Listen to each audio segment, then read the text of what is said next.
प्रत्युष पांडे हूँ, UPSC rank 21 पहली attempt में।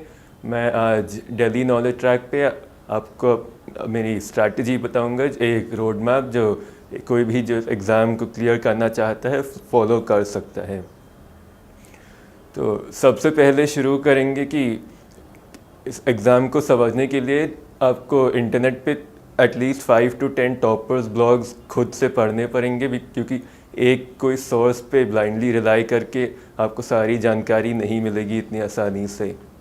तो इसके लिए सिंपलेस्ट सोल्यूशन है कि गूगल पे सर्च करिए, 5 से 10 टैब्स खोल के अलग अलग टॉपर्स की स्ट्रैटेजीज देख के समझ में आ जाएगा कि थोड़ा बहुत इस एग्ज़ाम में होता क्या है। कुछ भी शुरू करने के पहले इतना एफर्ट तो ज़रूरी है, अनलेस आप चाहते हो कि आपका अपना टाइम बाद में वेस्ट करेंगे गलत रास्ते पे जाके। फिर नेक्स्ट स्टेप आता है कि बुक लिस्ट कौन सी यूज़ करनी चाहिए। तो इसीलिए ये 5 से 10 अलग अलग ब्लॉग्स देखेंगे तो उसमें बुक आपको अलग, हर टॉपिक के लिए अलग बुक लिस्ट मिलेगा। और एक और चीज़ होगी कि एटलीस्ट 80% बुक्स कॉमन होते हैं अक्रॉस एवरी टॉपिक। तो आपको इन सभी चीज़ें देख के अपनी इंडिविजुअल बुक लिस्ट बनानी पड़ती है। मैंने अपना बुक लिस्ट भी निकाला हुआ है। अब उसमें देखेंगे कुछ बुक्स कॉमन होते हैं, सब ऑलमोस्ट सब लोग यूज़ करते हैं, जैसे स्पेक्ट्रम, लक्ष्मीकांत।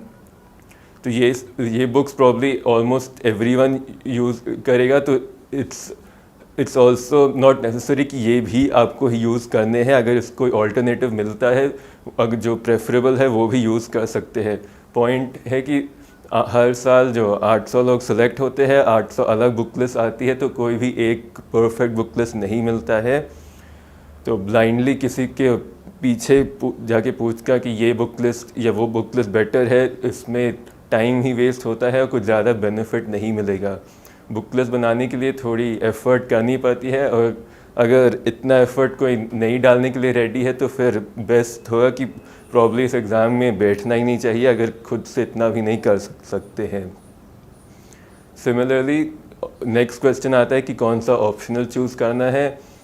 ऑप्शनल में फिर से यही प्रॉब्लम आती है कि किसी से पूछेंगे कौन सा ऑप्शनल लेना है, वो सिर्फ अपने ऑप्शनल के बारे में बता सकता है। जैसे मैं सिर्फ सोशियोलॉजी के बारे में बता सकता हूँ, लेकिन बाकी सारे ऑप्शनल्स के बारे में मुझे जानकारी नहीं है।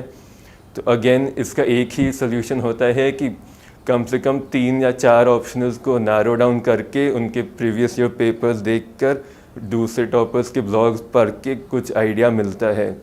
फाइनली आपको 1 या 2 ऑप्शनल्स में ही चूज़ करना पड़ता है। ऑप्शनल चूज़ करते समय कुछ फैक्टर्स ध्यान में रखते हैं। सबसे पहला वुड बी इंटरेस्ट। उस पेपर को देख के कुछ इंटरेस्ट आ रहा है सब्जेक्ट में, बिकॉज ऑप्शनल के लिए भी एक ही बुक कम से कम 5-6 बार पढ़नी पड़ती है। अगर अभी से ही इंटरेस्ट नहीं है तो पढ़ना बहुत हार्ड हो जाएगा फ्यूचर में। सिमिलरली फेमिलियरिटी होती है कि अगर कोई सब्जेक्ट पहले पढ़ चुके हैं फिर हो सकता है कि उसमें थोड़ी आसानी होगी। उसके अलावा और भी फैक्टर्स आते हैं, जैसे लेंथ ऑफ द ऑप्शनल। अगर किसी के पास टाइम कंस्ट्रेंट है, फिर कुछ ऑप्शनल्स थोड़े छोटे होते हैं, वो प्रेफर कर सकते हैं। और लास्टली होगा आई थिंक कि मटेरियल्स आसानी से मिल रहे हैं कि नहीं। अगर कोई एक्सट्रीमली स्पेसिफिक या यूनिक ऑप्शनल लेंगे फिर उसके रिसोर्सेज मिलना थोड़ा हार्ड हो जाएगा। तो ये भी देखना चाहिए बिफोर एक ऑप्शनल डिसाइड करते हुए। ऑप्शनल में एक और चीज़ होती है कि कोई गलत या सही ऑप्शनल नहीं होगा, इन द सेंस दैट हर साल सब लोग अलग अलग ऑप्शनल्स के साथ एग्ज़ाम क्लियर कर पाते हैं। तो कोई भी ऑप्शनल ऐसा नहीं है कि इसको ले लिया तो फिर इस ऑप्शनल के वजह से ही सिलेक्शन नहीं होगा। इट्स जस्ट दैट कि 1-2 हफ्ते सोचना चाहिए ऑप्शनल कौन सा लेना चाहिए, और एक बार डिसीजन हो गया फिर बार बार चेंज नहीं करना चाहिए, क्योंकि उससे टाइम और एनर्जी दोनों वेस्ट ही होंगे। ये सब तो बुक लिस्ट था और ऑप्शनल था। और नोट मेकिंग के बारे में कुछ मैं थोड़ा बहुत बोल दूंगा। ऑल्दो नोट मेकिंग के लिए सबसे अच्छे सोर्स होंगे कि 2018 टॉपर्स अक्षत जैन ने एक वीडियो बनाया है इस पर, और एक आईपीएस ऑफिसर अर्चित चंदक ने एक आंसर लिखा है मेंस के लिए नोट मेकिंग कैसे करनी चाहिए। तो आई वुड रिकमेंड कि अगर किसी को स्पेशली एग्जांपल चाहिए नोट मेकिंग के तो ये दोनों देखना चाहिए। नोट मेकिंग के बारे में मैं एक दो चीज़ें अपनी तरफ से बताऊंगा। वो है कि शुरू में नोट मेकिंग नहीं करनी चाहिए, क्योंकि उस टाइम पता ही नहीं होता है कि क्या इम्पोर्टेंट है क्या नहीं इम्पोर्टेंट है। तो इसके लिए एटलीस्ट एक रीडिंग किसी भी बुक की पहले करनी चाहिए बिफोर नोट्स एक्चुअली बनाना शुरू करते हैं। Book, not just book, in fact previous year papers दोनों प्रीलिम्स और मेंस के देखने चाहिए, फिर ही नोट्स अगर बनाना है तो फिर बनाना चाहिए। अगर शुरू से ही नोट्स बनाने लग गए फिर प्रॉब्ली पूरी बुक ही नोट हो जाएगी और उससे कुछ फ़ायदा नहीं मिलता है। कुछ और भी मैंने ऑब्जर्वेशंस किए थे कि करंट अफेयर्स से नोट मेकिंग बनाने में बहुत टाइम ही वेस्ट हो रहा था और कुछ बेनिफिट नहीं मिलता है, बिकॉज द मंथली कंपाइलेशंस में ही सारा डेटा यूजुअली मिल जाता है। तो अगर करंट अफेयर्स से न्यूज़पेपर से नोट्स बना रहे हैं, फिर ये भी ध्यान रखना चाहिए कि ज़्यादा टाइम उस पर नहीं जा रहा है, बिकॉज सिर्फ नोट्स बनाने से कुछ नहीं होता, उन नोट्स को बाद में रिवाइज भी करना पड़ेगा। पर्सनल सजेशन ये भी होगा कि जहाँ नोट्स ऑलरेडी अवेलेबल है, जैसे मैंने नितिन सांगवान या तुषार अंशु के नोट्स काफ़ी बार रेफ़र किए थे, वहाँ नोट्स बनाना इतना ज़रूरी नहीं है। और सिमिलरली कुछ बुक्स जैसे लक्ष्मीकांत और स्पेक्ट्रम खुद ही ऑलमोस्ट वहाँ सब कुछ इम्पोर्टेंट है, तो उनमें से भी नोट्स बनाना एसेंशियल नहीं है, क्योंकि उस बुक में से ऑलमोस्ट सारा कंटेंट इम्पोर्टेंट होता है। सो नोट मेकिंग, ऑप्शनल और बुक लिस्ट, ये तीन यहाँ पे कवर हो गए, लेकिन जो इस वीडियो का बाकी पोर्शन होगा उसमें से I answer one question which I had, वो जो ये था कि ऑलमोस्ट सब लोग सेम बुक्स मोर और लेस पढ़ते हैं, सो सिर्फ कुछ लोगों का सिलेक्शन क्यों होता है। और इसमें आई रियलाइज़ कि कुछ डिफ्रेंशिएटिंग फैक्टर्स होते हैं जो बेटर होगा कि पहले से ही रियलाइज़ कर लो, क्योंकि उसी से आई थिंक तुम्हारा वो सिलेक्शन और मार्क्स इम्प्रूव हो सकता है। प्रीलिम पॉइंट ऑफ व्यू से ये था कि प्रीलिम्स दोनों पढ़ना और गेसिंग करना दोनों ऑलमोस्ट इक्वली इम्पोर्टेंट होता है। प्रीलिम्स में अप्रॉक्सीमेटली 100 क्वेश्चन में से 1/3 क्वेश्चन ऐसे होते हैं जो आंसर पता होता है, 1/3 क्वेश्चन ऐसे होते हैं जो वहाँ पे गेस करने होते हैं, और बाकी 1/3 या तो गेस गलत हो जाते हैं या क्वेश्चन छोड़ ही देते हैं। तो अगर इसका मैथ्स करेंगे तो अप्रॉक्सीमेटली 110 मार्क्स ऐसे ही आ सकते हैं। 1/3 करेक्ट आंसर्स, 1/3 करेक्ट गेसेस और 1/3 रॉन्ग गेसेस या क्वेश्चन को लीव करके। इसका ये मतलब था कि कंप्लीट 200 मार्क्स के लिए पढ़ने की ज़रूरत नहीं है, और ये पॉसिबल भी नहीं होगा, क्योंकि अगर प्रीलिम्स के पेपर्स देखेंगे तो फिर वहाँ से ये पता चलता है कि ऑलमोस्ट कुछ भी टॉपिक के बारे में पूछा जाता है और एग्जैक्ट आंसर ऑलमोस्ट किसी को नहीं पता होगा बहुत सारे क्वेश्चंस का। तो बेटर है कि जो इम्पोर्टेंट टॉपिक्स है जहाँ से प्रेडिक्ट थोड़ा किया जा सकता है उन पे ध्यान दें, और एक्स्ट्रा या पेरिफेरी के क्वेश्चन जो होते हैं उनको एग्ज़ाम में गेस कर सकते हैं या कम्प्लीटली स्किप कर सकते हैं, लेकिन डायरेक्टली सब कुछ के लिए पढ़ने की ज़रूरत नहीं है। उससे सिर्फ टाइम वेस्ट होगा और रिजल्ट भी कम आएंगे, बिकॉज इतना किसी को याद भी नहीं हो सकता है। गेसिंग स्ट्रैटेजीज़ के लिए एक ब्लॉग अभिजीत सिन्हा का है जिसमें काफ़ी सारे टेक्निक्स दिए हुए हैं, मैंने भी अपना ब्लॉग लिखा है। लेकिन सबसे इम्पोर्टेंट चीज़ है कि गेसिंग सिर्फ पढ़ने से नहीं आता, वो प्रैक्टिस मॉक टेस्ट से ही आता है। तो मॉक टेस्ट प्रीलिम में बहुत इम्पोर्टेंट है गेसिंग को सीखने के लिए। जो सॉल्यूशंस होते हैं मॉक टेस्ट में वो बहुत लंबे होते हैं, उनको पूरा पढ़ने की ज़रूरत नहीं होती है। Main purpose of mock test is कि एक तो गेसिंग का प्रैक्टिस कर ले ताकि एग्ज़ाम में भी आंसर गेसिंग और ऑप्शन एलिमिनेशन किया जा सकता है, और दूसरा है कि अपना आंसरिंग स्ट्रैटेजी बना सकते हैं ताकि अब वही स्ट्रैटेजी एग्ज़ाम में यूज़ करेंगे। जैसे अगर आप शुरू में बबल प्रेफर करना करते हैं या एंड में बबल करना प्रेफर करते हैं, वो ये सब मॉक टेस्ट दे के ही पता चलता है। तो इसके बाद मैं मेंस के बारे में बात करूँगा। मेंस में ही सबसे इम्पोर्टेंट चीज़ यही लगी थी कि ऑलमोस्ट सारे बुक्स तो सिमिलर होते हैं, तो फिर उसमें रिज़ल्ट डिफ्रेंशिएट कैसे होता है। मुझे इसमें पता लगा कि इसका रीज़न आंसर राइटिंग से आता है। तो मेंस जनरलिस्ट एग्ज़ाम होता है, जनरलिस्ट एग्ज़ाम में और स्पेशलिस्ट एग्ज़ाम में डिफरेंस ये है कि बिल्कुल टेक्निकल नॉलेज की ज़रूरत नहीं होती है। तो इसका सिंपल वर्जन ये है कि टेक्निकल या स्पेशलिस्ट एग्ज़ाम में आप एक ही टॉपिक पे 20 पॉइंट्स लिख सकते हैं। ये मेंस में कोई ज़रूरत भी नहीं है 20 पॉइंट्स याद करने के लिए।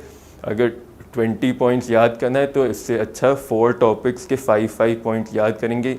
मेंस में ये इससे आंसर बहुत इजी भी हो जाते हैं और बहुत बेटर होते हैं।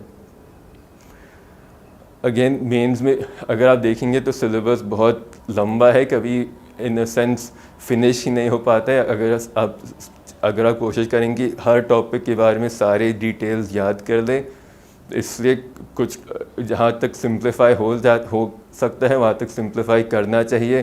फॉर एग्ज़ाम्पल हर डिज़ास्टर के बारे में इंडिविजुअली मेमोराइज़ करने की ज़रूरत नहीं होती है, बिकॉज़ जो पॉइंट्स आप एक डिज़ास्टर के लिए लिखते हैं, जैसे उनके इम्पैक्ट्स और उनके सॉल्यूशंस क्या होते हैं, वो किसी भी डिज़ास्टर में काम आ जाते हैं।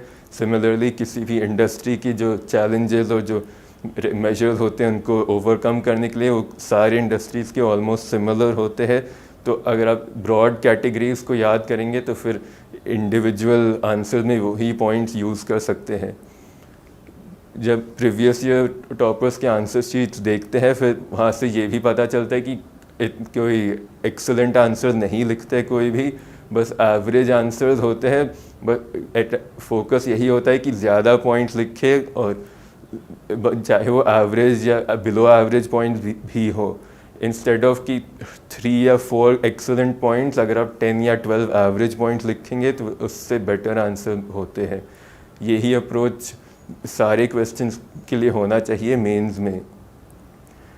अगर आप देखेंगे तो फिर मेंस पूरा प्रोसेस बस आंसर स्ट्रक्चरिंग होता है कि एक 150 या 250 वर्ड आंसर को आप 3 या 5 स्मॉलर आंसर्स में ब्रेक करके अप्रोच करेंगे तो उससे आपका आंसर्स बेटर होता है और आपका जो रिवीजन होता है उससे भी आसानी हो जाती है। मैंने इस पे एक काफ़ी लंबा ब्लॉग लिखा है कि आंसर स्ट्रक्चरिंग सीधा क्वेश्चन को फॉलो करके ही क्वेश्चंस के कीवर्ड्स को यूज़ करके अपने टॉपिक्स में ब्रेक करके अपने आंसर्स लिख सकते हैं। आई वुड रिकमेंड कि आंसर राइटिंग पे एज मच फोकस कीजिए जितना एक्चुअल रिवीजन में करते हैं, बिकॉज आंसर राइटिंग अल्टीमेटली से ही नंबर्स मिलते हैं। जो इसके लिए टेस्ट सीरीज़ बहुत हेल्पफुल होती है। मैंने फोरम IAS का टेस्ट सीरीज़ यूज़ किया था। जो भी फीडबैक मिलता है टेस्ट सीरीज़ से उसको सीरियसली पढ़ के कोशिश करें कि सेम मिस्टेक बार बार ना हो और जो सब्सिक्वेंट टेस्ट होते हैं उनमें हमेशा थोड़ा इम्प्रूवमेंट आते रहे। यही अप्रोच एथिक्स में भी काम आता है, बिकॉज एथिक्स में सिमिलरली एक और स्ट्रक्चर आ जाता है। उसमें बस डिफरेंस होता है कि आप एथिक्स में एग्जाम्पल्स ज़्यादा यूज़ करते हैं और examples as far as possible अपने पर्सनल एग्जाम्पल्स होते हैं। एथिक्स में एक और चीज़ होती है कि कुछ क्वेश्चंस एग्जैक्टली एथिक्स से रिलेटेड नहीं लगते हैं, लेकिन हमेशा उसमें एथिक्स का कोई ना कोई पॉइंट या रिलेशन लाना होता है अपने आंसर्स में, बिकॉज ये एथिक्स का पेपर है, जनरल स्टडीज़ का नहीं है।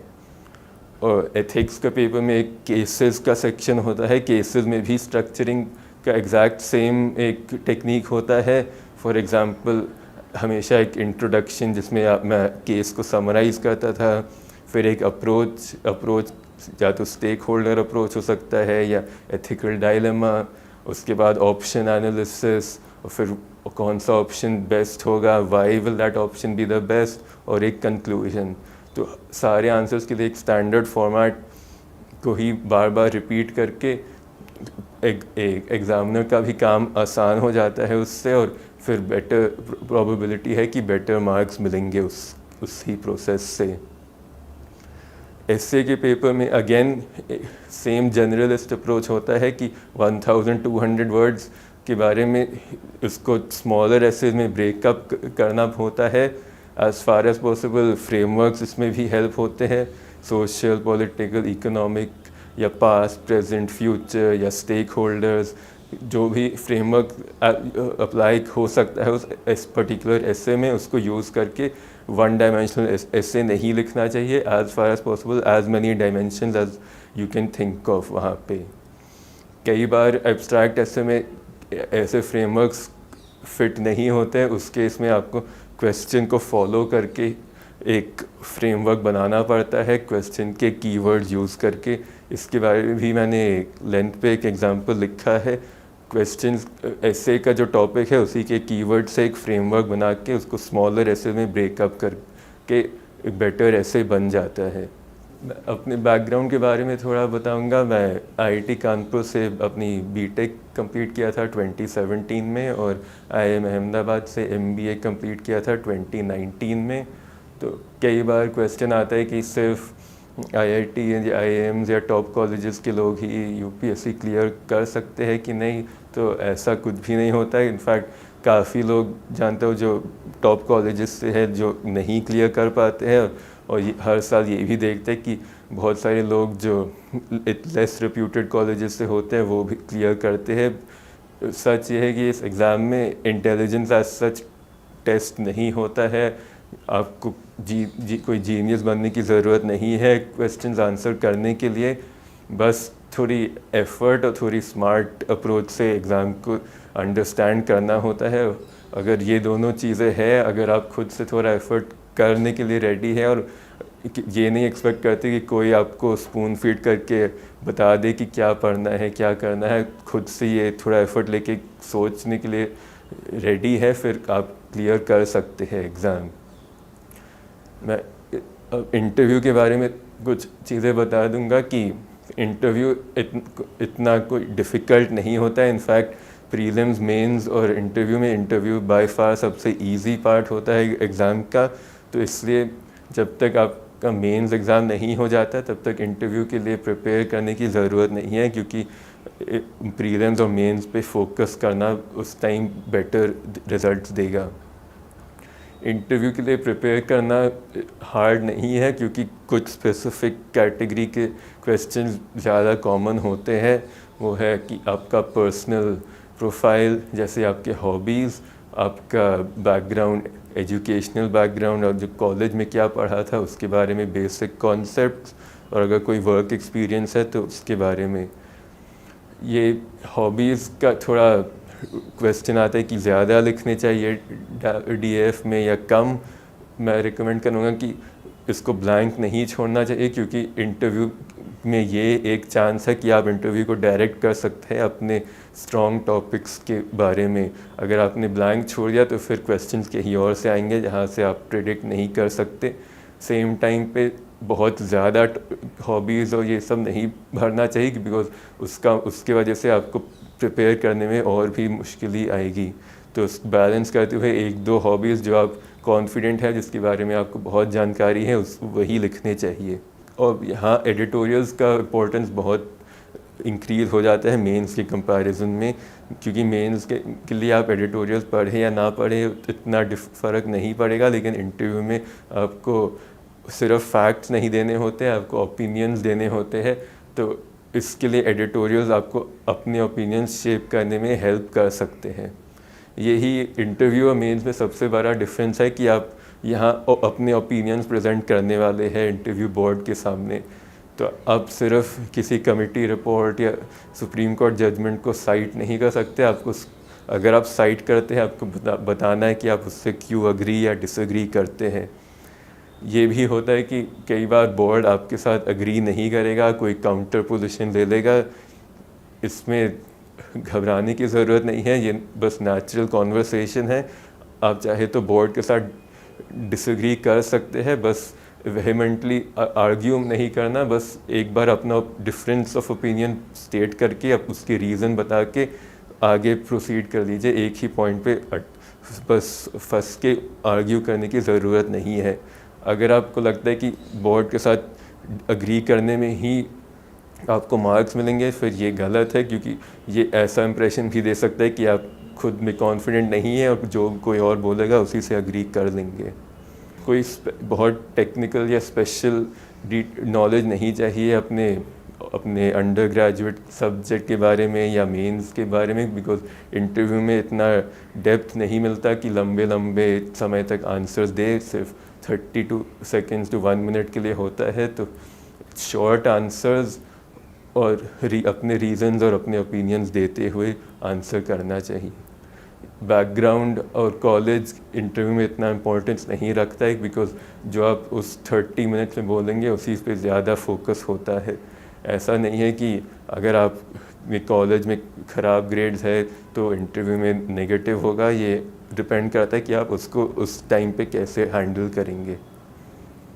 So finally I would say कि हर स्टेज पे आपको इंटरनेट के द्वारा बहुत सारे सजेशंस मिलेंगे, लेकिन किसी को ब्लाइंडली मत एक्सेप्ट करना।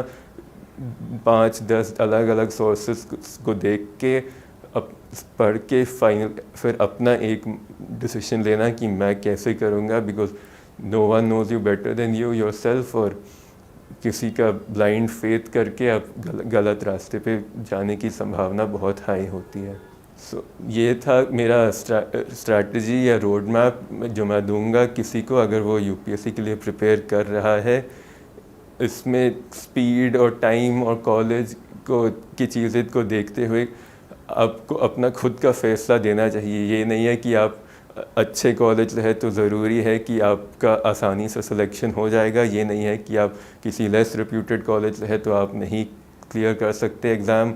ये भी सच नहीं है कि अगर आपके पास 2 या 3 साल है तो आपके लिए गारंटीड है कि आप क्लियर करेंगे। और कन्वर्सली ये भी सच नहीं है कि अगर आपके पास सिर्फ कुछ 6-7 महीने हैं तो आप नहीं क्लियर कर सकते। ये चीज़ें डिपेंड करते हैं आप कितनी जल्दी इस एग्ज़ाम को समझ सकते हैं और आपकी पढ़ने और लिखने की क्षमता और कितना डेडिकेशन के साथ आप एफ़र्ट लगाएंगे। तो ये आई वुड सजेस्ट कि एक चीज़ याद रखें कि आपको इसमें सारा थिंकिंग और एफ़र्ट अपने आप से लगाना पड़ेगा, किसी और के एक्सपेक्टेशन से नहीं चल सकते और किसी और के साथ कंपेयर करने की ज़रूरत नहीं है। अगर कोई कम पढ़ता है या ज़्यादा पढ़ता है, बस इसमें अपने आप के लिए देखना चाहिए क्या वर्क करता है, उसी से आपको बेस्ट रिज़ल्ट मिलेंगे।